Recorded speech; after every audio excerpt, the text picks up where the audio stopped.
Welcome to Impact Signals, Social Impact at the Scale of AI. I'm Charlie. And I'm Sarah. It's Monday, August 10, 2026, episode 99. Today, the World Bank puts its first flagship report behind AI for development, and the field numbers from India arrived this morning. Also today, New Orleans 911 agency sets the record straight on its AI call triage. Xcel Energy files an AI camera wildfire plan with Texas regulators.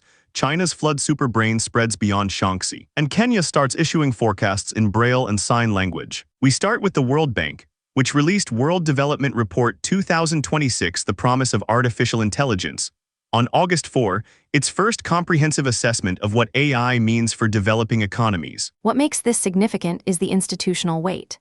This is the first time the bank has put its flagship research product behind AI for development, which makes the evidence citable in budget and policy fights across every ministry this field works with. And the headline claim is specific. Developing countries could do in a decade what might otherwise take a century, if governments close gaps in power, connectivity, skills, and institutions. The India field numbers hit the wires this morning. In Telangana, an AI weather forecasting pilot changed farmer behavior enough that some farmers recorded net savings of up to $560 US each. And Kisan E-Mitra, the Agriculture Ministry's grievance chatbot, answered about 2.7 million queries in 11 Indic languages within 186 days of adding advanced AI, roughly 7 times what manual processing could have handled. Right. And the same report lands a counterintuitive labor finding. Only 4.5% of existing jobs in low- and middle-income countries are exposed to automation by generative AI, versus 14.2% in high-income economies. The warning it does issue is aimed at economies built on business process outsourcing, where call center and back-office work automates first. The short version: the bank's own flagship now says AI could compress a century of development progress into a decade, and backs it with deployment numbers, not projections. The report now anchors the bank's country lending dialogues, which means it's framing surfaces in national AI strategies through 2027. That is the channel to watch. Second signal, New Orleans. After national headlines claimed the city would let AI answer 911 calls instead of humans, the Orleans Parish Communication District went on the record. Executive Director Carl Fassold says the agency has run Carbine's AI call triage tool for about 2 years under tightly bounded conditions, and it does not replace human call takers. The newly published operational detail is the substance. The AI layer activates only when every human call taker is occupied, and only for a call originating within roughly 200 meters of an already reported incident, a major crash generating dozens of duplicate calls, for example. Anyone reporting a new emergency is routed straight to a human. Duplicate reporters get automated confirmation that responders are on the way. Odyssey published the corrected specifics, and TechSpot traced how the misleading headlines spread.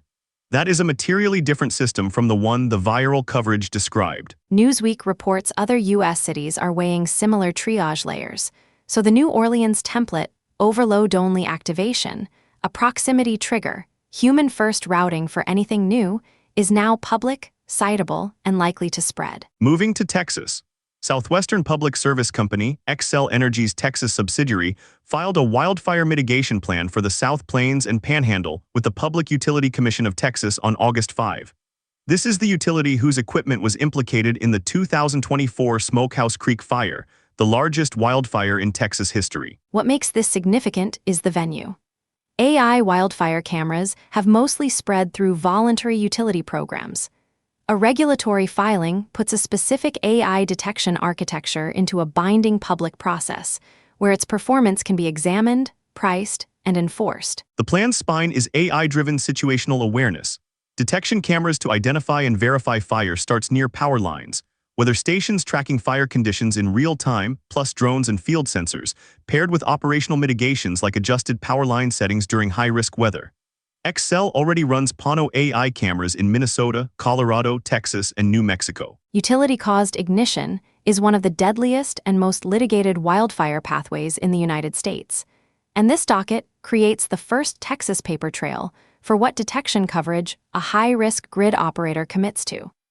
Next comes the Commission's review, and camera installations the company says will be complete in the highest-risk corridors by the end of 2026. From Texas to China, Global Times reports a research team has built a flood response system its developers call a super brain, combining weather, hydraulic, and terrain data to convert a rainfall forecast into a street-level flooding scenario within seconds. Most flood AI stops at earlier warnings.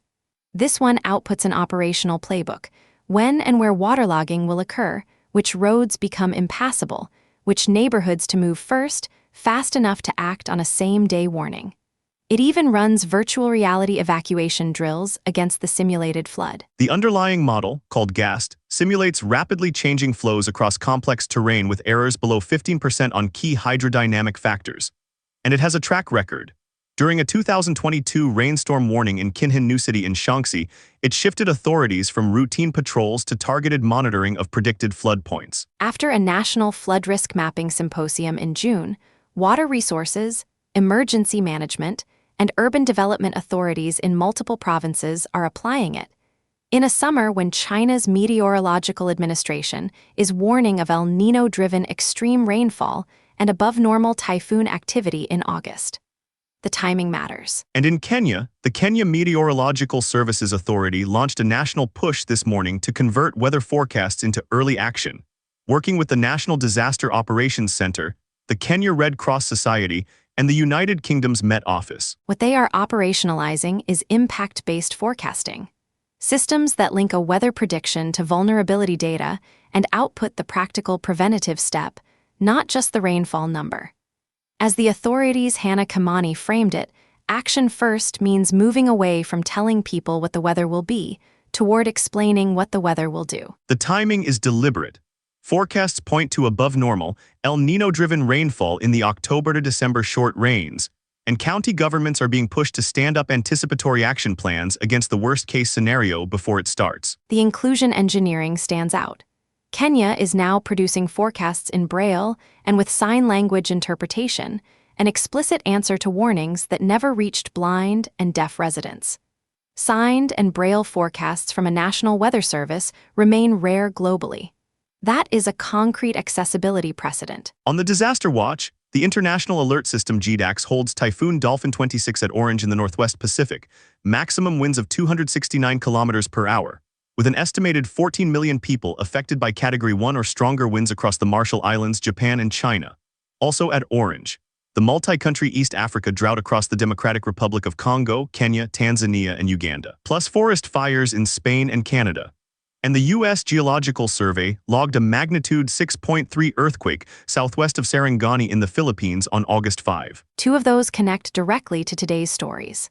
China ran a coordinated national disaster response as Dolphin 26 entered its 48-hour warning zone on Friday, the same flood season the Shaanxi superbrain is spreading into. And the East Africa drought is the emergency Kenya's early action push is unfolding against. The orange alert is the backdrop, not a separate story. Funding watch, nothing newly verified today. The one confirmed open call remains the FAO, the UN Food and Agriculture Organization, and Smart Africa Round for AI farm tools, with a deadline of August 31, 3 weeks out. One item to watch rather than act on. Humanity AI, the pooled fund backed by Ford, MacArthur, Mellon, Omidyar, and 6 other foundations, said in May that a $10 million U.S. open call is expected this summer. The request for proposals has not been posted yet. The through line today, the evidence base for AI in public systems is going institutional.